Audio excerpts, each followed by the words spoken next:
Good morning guys. Magluluto tayo ng giniling with patatas and carrots.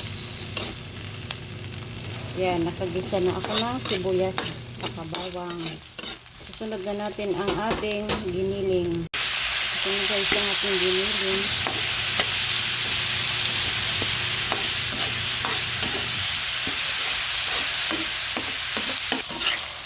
At medyo nagmamantika na ang ating giniling, ay ilalagay na natin ang ating carrots at patatas.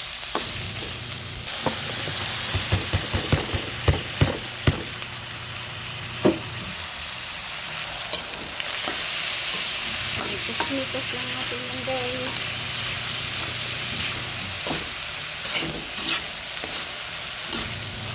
Maglalagay tayo ng Knorr pork cubes. Hindi tayo sponsor ng Knorr, baka naman. Ayan, at mag-add din tayo ng paminta. Pamintang durog. At syempre, kunting asin para pampalasa. Kainitas-nitas ulit. Dagdagan natin guys ng kunting tubig para maluto ang ating patatas and carrots.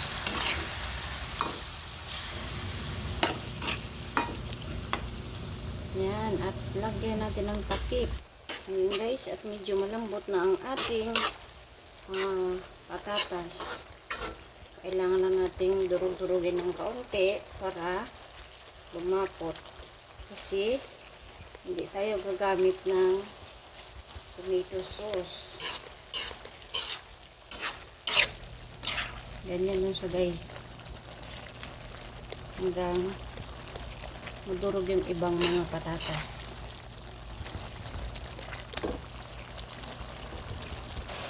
Ayan guys, at medyo malapot na ang ating giniling. Ilalagay na natin ang ating ayan guys, bacon naman.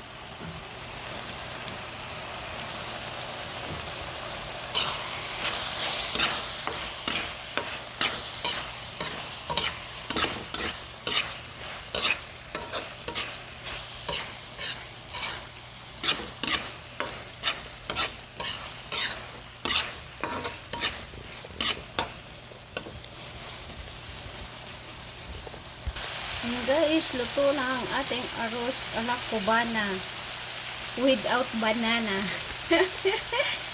Thank you for watching guys.